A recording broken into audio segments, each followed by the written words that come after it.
திருமங்கையாழ்வார் திருவடிகளே சரணம்.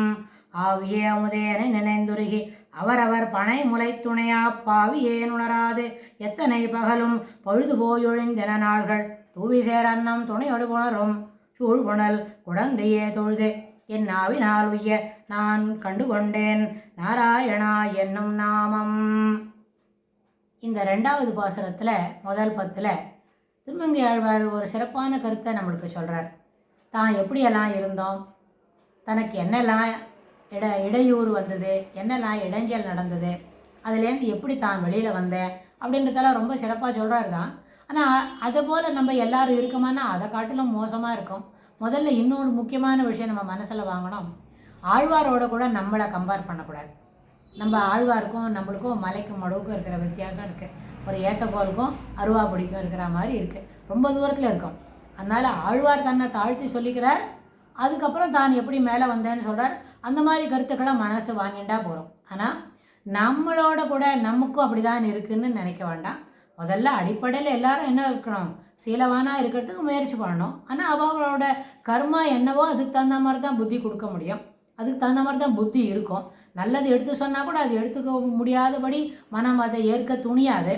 அதை ஒத்துக்கொள்ளவே மனம் இல்லாத பொழுது அப்படி எப்படி இருக்கும் அப்படின்னு இந்த மாதிரி கான்டெக்ஸ்டில் நம்ம இந்த ஆழ்வாரோட பாசுரத்தை நம்ம படித்தோமான அவர் என்ன தோணுறது, எல்லா பொண்களும் எப்படி இருக்கா, என்னைய உயிரே, என்னோட உயிரே நீ தான், என்னுடைய சொத்தே நீ தான், ஒன்னாவட்கிட்ட தான், உன்னோட அழகில் தான் நான் அப்படி மழங்கியிருக்கேன், உன்னை பார்த்து தான் எனக்கு எல்லாமே கிடைக்கிறது அப்படின்னு சொல்லிட்டு பாவியேன் உணராது என்ன பண்ணித்தே பகலே பழுது போய் ஒழிந்தன பகல். ஒரு பகலில் கூட உருப்படியாக ஒரு நல்ல வேலை செய்யலை. கிருஷ்ணா ராமான்னு சொல்லவே இல்லை. நாராயணா கேசவா மாதவா அப்படின்னு சுவாமியோட திருநாமங்களை சொல்லி நான் பஜிக்கவே இல்லை. அதுக்கு பதில் என்ன பண்ணினேன், ஒரு பொன் பின்னாடி போனேன். பொண்ணு எப்படி நன்னா இருக்கா, பொண்ணோட கூட தான் எல்லாமே நடக்கிறது. அதாவது சிற்றின்பத்துக்கு ஆசைப்பட்டு அது பின்னாடி நான் போயிட்டேன். அது எல்லாம் எனக்கு பழுதே ஒழிஞ்சன. நான் எல்லா ஒழிந்தன நாள்கள், எல்லா பகலுமே ஒழிஞ்சே போயிடுது, தப்பாகவே நடந்துவிட்டேன். ஆனால் என்ன ஆச்சு, ஒன் ஃபைன் மார்னிங், ஒரு சிறப்பான நாளில், ஏற்கனவே முதல் பாசுரத்தில் சொன்னார் இல்லையா, என்ன சுவாமி தன்னை தடுத்தாட்கொண்டதா சொன்னார் இல்லையா, அந்த பாசுரத்தில் பேசியிருக்காரு. அதுபோல் என்ன சொல்கிறார், சூழ்புணல் குழந்தையே தொழுது.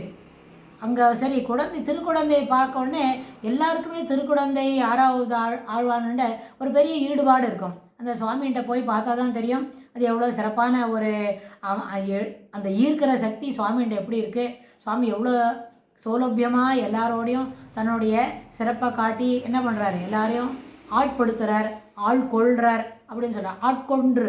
ஆட்கொண்டு அடிமை ஆக்குகிறார் அப்படின்ற அந்த வார்த்தைக்கு அங்கே போய் அந்த சுவாமியை சேவிச்சாதான் மனசில் அது பதியும். அப்போது சரி, அந்த திருக்குடந்தை எப்படி இருக்குன்னு சொன்னால், அந்த திருக்குடந்தையோட வயல்களில், திருக்குடந்தையோட அந்த நீர்நிலைகளில் என்ன பண்ணுறதுன்னா, அன்னப்பக்ஷியெல்லாம் ஒன்றோட ஒன்று ரொம்ப ஃப்ரெண்டாக, ரொம்ப கொலாவிக்கிண்டு அது நம்மளோட இது போகலாம் அப்படி ஒன்றோட ஒன்று துணையாக போகிற மாதிரி இருக்குது. அது எப்படி இருக்குன்னா, பெருமாளோட கூட போகிற ஒரு தாயார் மாதிரியும், ஒரு தாயார் கையை பிடிச்சி அழிச்சின்னு போகிற குழந்தை போலையும் அப்படின்னு அதுக்கு ஒரு எந்த விதமான உதாரணத்தை சொன்னாலும் அந்த ஓமைகள் அதோடு பொருந்தும். ஏன்னா அன்னம் என்றது சொன்னால் அதுக்கு கெட்டதெல்லாம் டிலீட் பண்ணிவிட்டு நல்லது மட்டும் எடுத்துக்கும். அப்போ ஒரு நல்லது எடுத்துக்கிற ஒரு அன்னத்தோடு கூட இன்னொரு நிறைய நல்லது எடுத்துக்கிற இன்னொரு அன்னமும் இருந்தால் ரெண்டு என்ன ஆகும், எல்லா பாசிட்டிவும் சேர்ந்து அந்த ஏரியாவுக்கே என்ன பண்ணும், பாசிட்டிவ் எனர்ஜி கொடுக்கும். அது எங்கே இருக்குது, சூழ்புணல் குழந்தையே தொழுது. அங்கே போய் தூவி சேரன்னம் துணையோடு புணரும். அதுக்கு ஒரு பேர் வச்சுக்கிறது. தன்னோட துணைன்னா அந்த சகாவோட, அது நட்பு சகாவாக இருந்தாலும் அது இதில் என்ன அர்த்தம், அந்த 2 ஜீவாத்மாவும் பரமாத்மாவும் ஒன்றா சேர்ந்துக்கிறது. எப்படின்னு கேட்டால் சூழ்புணல் குழந்தையை தொழுது. இது எப்படி கண்டுபிடிச்சிட்டேன் அப்படின்னா, அந்த ஊரில் இருக்கிற திருக்குழந்தைய 6வது ஆழ்வானை சேவித்த பிறகு என்ன கற்றுண்டேன், என் ஆவினால் உய்ய நான் கண்டு கொண்டேன் நாராயணா என்னும் நாமம். அந்த என்னுடைய திருப்பி சொல்லக்கூடிய அந்த அஷ்டாட்சர மந்திரத்தை, அஷ்டாட்சரத்தை நாமத்தை சொல்ல கற்றுண்டேன். அது என்ன பண்ணிட்டு ஓவர் த பீரியட் எனக்கு இப்படியெல்லாம் ஒரு அனுபவத்தை கொடுத்தது. தூவி சேரன்னம் துணையோடும் புணரும் சூழ்புணல் குழந்தையே தொழுது என் ஆவினால் உய்ய நான் கண்டு கொண்டேன் நாராயணா என்னும் நாமம். இப்போ ஒரு பாசுரம் சொன்ன உடனேவே அவருக்கு பாசுரம் சொல்கிறதுக்கு முன்னாடியே ரொம்ப பெரிய தெளிவு வந்துடுது. ஆனால் அந்த வைணவ அடியார்களுக்கு உணவளிக்கணுன்றதுக்காக தான் தான் ஒரு தரம் குறைச்சிக்கிண்டு தன்னை அந்த வேலையெல்லாம் பண்ணிட்டார். இது எல்லாத்துக்கும் மேலே சுவாமி என்ன பண்ணார், அவரை தடுத்தாட்கொள்ளணுன்ற ஒரு அபிப்பிராயத்தில் சில விதமான சின்ன சின்ன ஒரு அனுகிரகிக்கிறதுக்கு வேண்டிய ஏற்பாடெல்லாம் செய்த பிறகு அவருக்கு உடனே தெரிஞ்சுடுத்து நம்ம இதுக்கெல்லாம் தடுத்தாட்கொண்டு விட்டார், நம்ம எல்லாம் செய்யணும்னு சொன்னால் முதல் எடுத்த உடனே பாசுரம் என்ன பண்ண வருது அப்படியே சிறப்பாக ஒன்று ஒன்றா வரும்போது அப்போ சொல்கிறார், இந்த ஜீவாத்மாவும் பரமாத்மாவும் ஒன்று தான் சேர்ந்துக்கணும். அதுக்கு மேலே அங்கே வேறு எந்த ஒரு இடர்பாடும் இல்லை.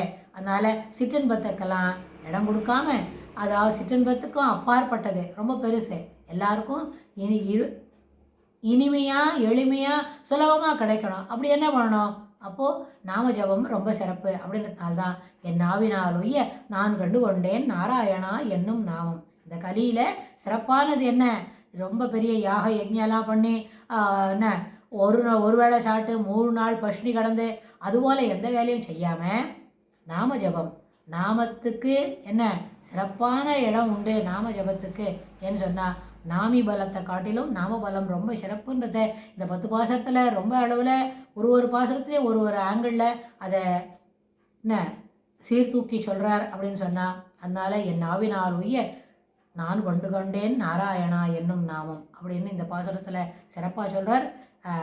இதுக்கு மேலே இருக்கிற எல்லா பாசுரங்களையும் என்ன சிறப்புன்றதை வரிசையாக பார்க்கலாம். ஆழ்வார் திருவடிகளே சரணம்.